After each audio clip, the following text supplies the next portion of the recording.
Spartacus. We all talk about him. Modern books. Let's all talk about him today. Now there's an old one. Plutarch, Fall of the Roman Republic. This catalogues Roman lives. It mentions Crassus. Who's Crassus? Well, the richest man in Rome. He and Spartacus led a merry dance. And it all starts off 2000 plus years ago. Around the year 75, 76 before the Common Era, Rome is facing two major wars, one in Spain, one in Turkey. Other parts of its army are in Thrace. This is southern Bulgaria, northern Greece today. The resistance is led by a man called Spartacus. He fights so well, he is so tough, so resilient, the Romans conscript him into a form of auxiliary service. This is labouring, building, basically providing material support for the Romans in the field. We don't know what offence he committed, but maybe it even wasn't one, we don't know really. He ends up in Capua. Where's that? Southern Italy. Now this, at that stage, is the centre for gladiatorial training. His perfect physique is noticed by a Lenesta, a man who trains gladiators. If you've seen the film Gladiator, Oliver Reed plays that part brilliantly. Lentilius Spartacus is the man who buys him. There would have been around another 120 gladiators. We don't really know. The gladiatorial combats come from early Etruscan social history to honour the death of a great man. In his case, he had to have communicated. Latin, Greek, we don't know.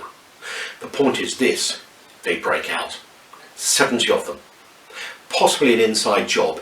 I would suspect there's something called a trustee, somebody who is trusted by the boss of these centres to basically do the day-to-day running. Whatever reason is, they got out. Straight to the cookhouse. Knives, spits, cleavers, metal implements. The guards are killed, and if you've seen the film Spartacus itself from the 60s, again that breakout is excellent. They go north. Why would they go to Vesuvius? It's incredibly fertile. Lots of food, lots of workers, lots of slaves. For hide in the centre of it. Rome sends 3,000 militia. They think it's a joke. What happens? They climb down the vines. No.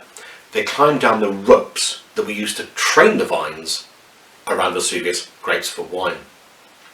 They come behind them, the gladiator's sense of timing, capture them from the rear, and those 3,000 men are wiped off the face of the earth. Rome, massive retaliation. 6,000 men. And the Fasces. This is a mission statement. You are finished. What happens? Same thing again. Caught in two waves. Gladiators are trained soldiers. They've seen combat. If they don't, they're dead. These militia, with all respect, are probably lots of sons of rather wealthy people who don't really have to go to the front. Spartacus is now on his own. There's no major force in Italy.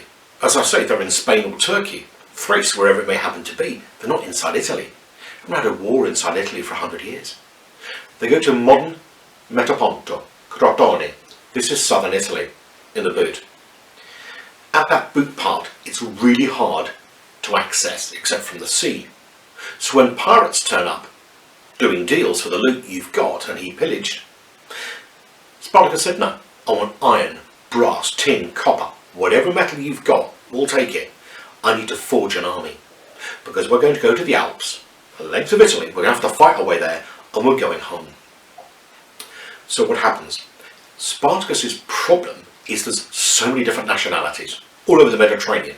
Modern France, some from modern Germany, Thrace we know, slaves from all over. No common language, culture, religion. He forges them by personality alone. But the Gauls, modern France, they're difficult. Crixus decides to march alone. So what happens? They march up Italy. Halfway, the Romans have got an army. Local praetors, generals, retired people. And these ex-military men know timing too. And Crixus and his 30,000 are destroyed, probably to a man, wiped off the face of the earth. Spartacus, marching a day behind, knows the Romans are exhausted, so he marches round them. But as he camps that night, he gets 300 of his Roman prisoners and gets them to fight to death as gladiators. That's a statement. They march north. Rome has sent messengers by sea. The Roman army in France is told to move to what is modern Mantua. 15,000, 20,000, we don't really know. It's not a praetor or a general. This is a battle-hardened, experienced army.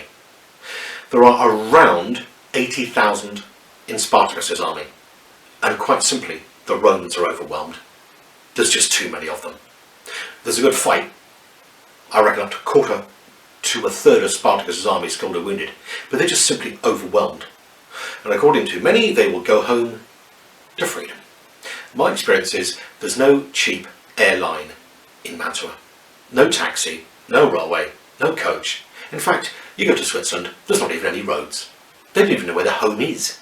It's 1,000 kilometres away.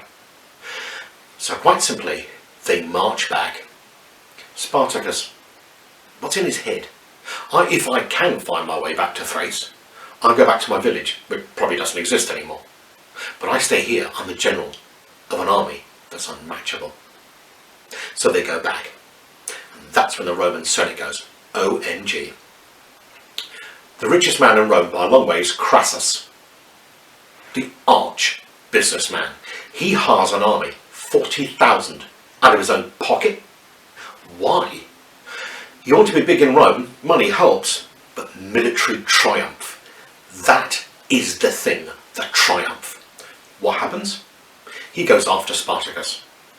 And it's a big mistake, because the Romans run off. I get paid, but I don't really need this. But Spartacus doesn't become the richest man in Rome by being nice. He orders decimation. Hadn't been done in 100 years. 1 in 10. Line them up, the other 9, beat them to death with the hilt of their sword. Next battle, Spartacus comes off worse. Now Crassus hires around 200 centurions. You call it a sergeant major. They're retired, they've done their 20 years, 16 campaigns, they're retired. And he drills those men. And those centurions will make an army. Spartacus knows it. He goes south, all the way down to the tip of the toe of Italy, to get pirates, the ones he had met before, to take him and his men to Sicily. Why? There'd been slave revolts before. Slavery in Rome had changed. It was almost like a house staff. You worked the fields with them. Now it's an industrial business.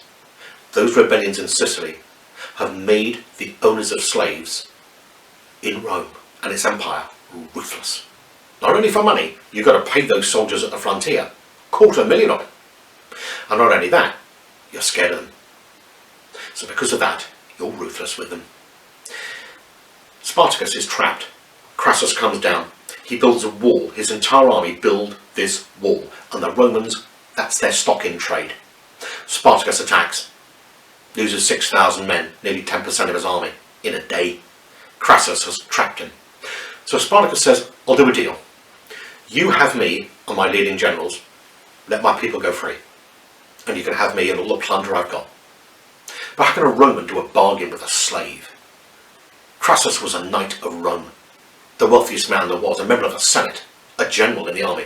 I'm going to do a deal with a slave? Never. So, Spartacus breaks out. Crassus knows he's in trouble. If he doesn't finish this quick, the Senate of Rome will call those armies from Spain and Turkey back. He won't get a triumph. He'll be a laughing stock. He will spend all that money for nothing. So what happens? He has to have that battle. Spartacus's men feel we'll do it again.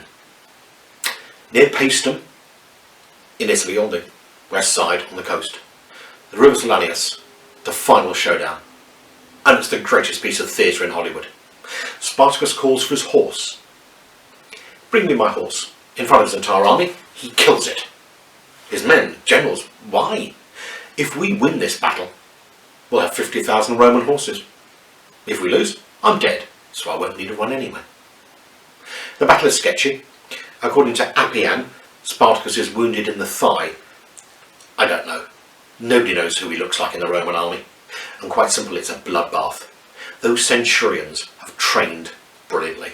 It's an absolute buzzsaw, zigzag formation. Spartacus's men charge into those V shapes, crunch, they can't even lift their sword. They can't even get their arms out. They're crushed. Just like the Romans were at Cannae. Same trick. Centurions have learnt these things. The entire army either runs away or dies. Most of it, I suspect 3/4, die on their feet. The armies of Lucullus and Pompey have returned, and Pompey gets the glory. Crassus only gets an ovation, and he thinks he's a genius.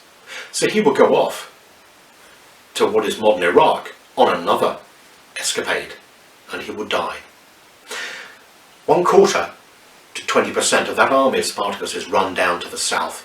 It's hilly, it's mountainous, I've been there. It's really hard to find your way around even today with the roads. So they wouldn't be able to disappear. They knew the people, they got loot. So somebody somewhere's got to trap these people. They've got to kill them. So the Senate sends its young, ambitious officer, an arrogant man, to destroy them. And he does. His name is Julius Caesar. It is those moments when the soldiers come back from Spain and Turkey to see the fields burnt, the houses destroyed, the land looted of everything. And they look and go, the Senate should have called us back 2 years ago. And therefore I'm going to trust my generals more than I trust the Senate. And that is ultimately the end of the Roman Republic. And the man who will end it is that junior officer. Julius Caesar rules a dictator for life, totally legal under Roman law. And that, sadly, is the end of what was originally a great, brilliant idea.